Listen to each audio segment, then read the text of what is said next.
ఒకప్పుడు మట్టి గణపతిగా వెలసి ఇప్పుడు శక్తి గణపతిగా భక్తులకి దర్శనమిస్తున్న ఒక శక్తివంతమైన దేవాలయం మన కోటిలో ఉన్న రామకోటి అనే ప్రదేశంలో ఉంది.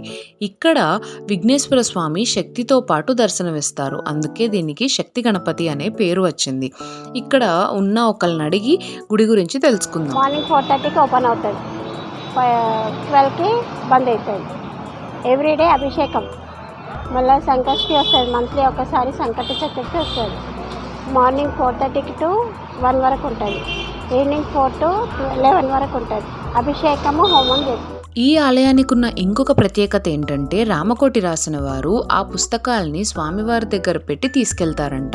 సో అందుకే ఈ ప్రదేశానికి రామకోటి అని కూడా పేరుంది.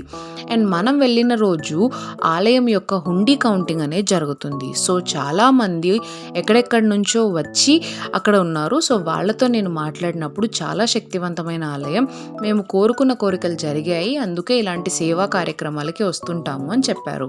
కోరుకున్న కోరికలు తీరడమే కాకుండా ఏ పని అయినా సరే విఘ్నం లేకుండా ముందుకు నడిచేలాగా స్వామివారి అనుగ్రహం ఉంటుంది అని చెప్పి ఇక్కడున్న భక్తులు చెప్తున్నారు. చాలా శక్తివంతమైన టెంపుల్, ఎక్కడెక్కడి నుంచో వస్తారు పబ్లిక్. నేను కూడా చాలా దూరం నుండి అవునా? ఇది శక్తి గణపతి ఆలయం కదా, ఎక్కడ అడ్రస్ ఒకసారి చెప్పారు? రామ్కోట్, కింగ్కోట్, రామకోట, కోటి అంటారు. ఇది రామ్కోట, కాచిగూడ రామ్కోట్ అంటారు.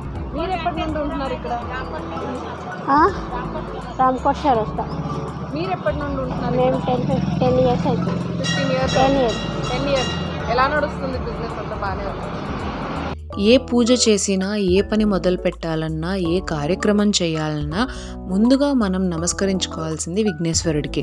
ఏ విఘ్నాలు లేకుండా ఈ జర్నీ సాఫీగా సాగిపోవాలని నేను కూడా ఈ శక్తి గణపతి ఆలయానికి వచ్చి మనస్ఫూర్తిగా నమస్కరించుకొని అర్చన చేయించి ఈ ప్రయాణం అనేది మొదలు పెడుతున్నాను. సో ఆ దేవుడే ఏ విఘ్నాలు లేకుండా ముందుకు నడిపిస్తాడని మనస్ఫూర్తిగా కోరుకుంటూ నా మొదటి అడుగు అనేది వేస్తున్నాను.